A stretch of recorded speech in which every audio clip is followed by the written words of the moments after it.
I can't be sure I'm right because I haven't taken a poll or anything, but it seems to me that life has become more abrasive since 9/11. People's tempers are shorter. We're more defensive. We get our feelings hurt or become angry more easily than we did. For all the outpourings of love and sympathy after 9/11, we appear to be dealing increasingly with the shadow side of our existence.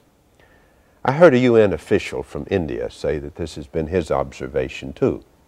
Even at the international level, he says, there's far more defensiveness and suspicion than there was. I had a small personal experience of this. My wife and I were trying to locate a shopping mall a few miles from where we live near Washington, D.C. The roads to the mall were like a maze, and when we finally got near enough to figure where we should be going, I was in the wrong lane.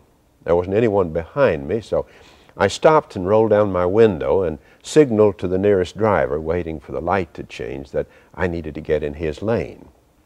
I don't think I'll ever forget his response. He made an ugly scowl. He mouthed something that didn't come out of a Sunday school quarterly and shot me an obscene gesture, all at the same time. And then he drove off without letting us in. I'm still amazed at how angry he was. I wondered at the time what had happened to make him that way. Maybe he'd lost his job, or his wife had been unfaithful. Maybe he had a terrible headache. Maybe he was reacting to 9/11. I don't know. I only know that something was eating him up. I thought about the time when Peter asked Jesus, "Lord, how many times should I forgive a person who offends me? 7 times?" Peter probably thought he was being magnanimous. To the Hebrew mind, 7 means fullness, 7 days a week. But Jesus said, "No, Peter, not 7 times, 70 times 7. 7 raised to an exponential number, unlimited forgiveness." If ever there was a time when we needed that, when we needed to forgive and be forgiven, it's now. Now, when the world is so suspicious and uptight about everything. Now, when anxiety has made us all edgy and nervous. Now, when it's even fashionable to hate certain people, particularly people of certain backgrounds. We need the cleansing, lubricating power of forgiveness. I don't know if you ever heard about Leslie Weatherhead. Weatherhead was a great pastor in London during World War II. For 3 years, he spent almost every night in the underground stations with the people of central London, leading prayers and helping to calm their anxiety. He also helped to disarm their hatred of the Germans, whose bombs and rockets were destroying their city. He often spoke of the need to forgive our enemies and to find forgiveness for our own failures and shortcomings.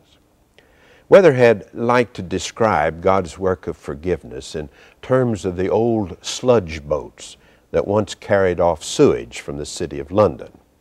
This was before the days of modern sewage systems. He said you could see the little sludge boats lining up at the docks and having the waste pumped onto them. And then, one by one, they would sail off toward the mouth of the Thames and out into the ocean. Hundreds of miles out, they would dump their burdens into the sea.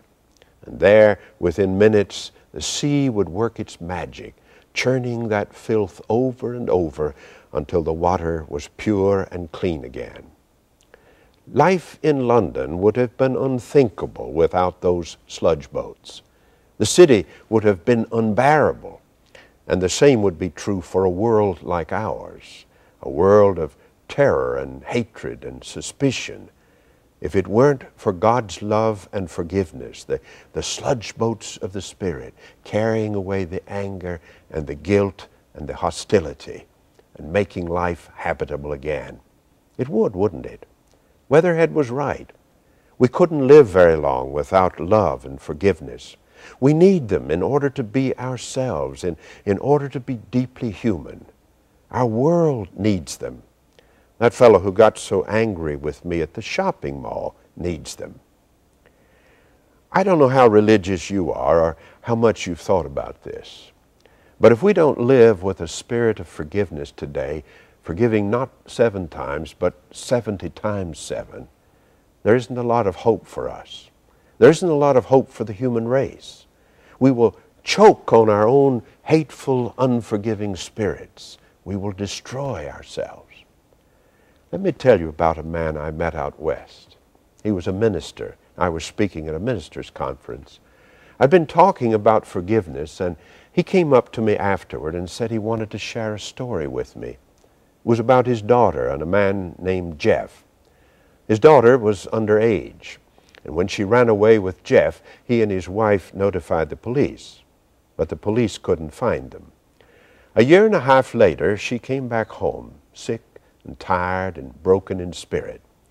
At first, she wouldn't talk about what had happened. She just ate and slept and sulked around the house. But eventually, she told her parents what had happened. Her friend Jeff had a drug habit. He forced her into prostitution to make money for him. When she didn't bring back enough money, he beat her. One day, she got sick. The doctor said she had HIV. She'd gotten it from a customer. When she told Jeff, Jeff became angry and threw her out. She was completely alone. She didn't know what to do, so she went home. Angry, said the minister. I was so angry. I could have killed that man. He said, I made my daughter tell me where he lived, and I bought a gun and drove down there to shoot him. It was a couple of 100 miles away. I didn't care what happened to me, he said. I hated him so much that I wanted him dead. I wanted to put the gun in his face and blow his head off. But when the minister found Jeff, Jeff was lying on his bed, half out of his head with fever. Suddenly, said the minister, something happened. I saw Jeff in a different light. He wasn't the man who had ruined my daughter's life. He was just a kid, somebody's sick kid. I thought about his parents and wondered if they knew where he was. The minister took Jeff to the emergency room. He had double pneumonia. They put him in the hospital. The minister went out and bought some flowers and magazines and took them up to Jeff's room. He looked down into the boy's pale face and said, I came here to kill you, son, but you needed help. He drove back home, but he stayed in touch with the doctor. When Jeff was able to leave the hospital, he went back. He cleaned Jeff's apartment, which he said was filthy. He went out and bought groceries and stocked the refrigerator. He paid the rent on the apartment for 2 months. And then he handed Jeff his card and some money, told him to call him if he needed him. He said he hoped Jeff would get a job and turn his life around, maybe go back to his parents. Jeff had called twice, the minister told me. Once he called to announce he had found a job in a printing office. And a year or 2 later, he called to say that he was going to get married, and he would like for the minister to perform the ceremony. Both times he thanked the minister for what the minister had done for him. I shudder to think what I almost did, that minister told me. It was hard, but I learned a big lesson in all of this. He said, I discovered the real importance of forgiveness. My life was changed by forgiving that boy and helping him, and not destroying him as I had intended to do. Somehow, he said, I felt a lot closer to God since then. And I thank God it turned out the way it did. Otherwise, he said, I'd probably be in the penitentiary today. God forgives us, and we forgive others. That's how it works. And it's more important now than ever. Our world is too crowded and stressful, too capable of monstrous evil, not to be loving and forgiving. I wish that fellow who wouldn't let me into his lane of traffic knew this. I hope I can remember it myself. 70 times 7, all the time, a loving and forgiving spirit, even when others don't have one. Maybe especially when they don't. Especially in a time like this. Loving and forgiving is God's way, and there's nothing our world needs more right now. Nothing you and I need more. I need to forgive you and everybody else, whether you think you need it or not.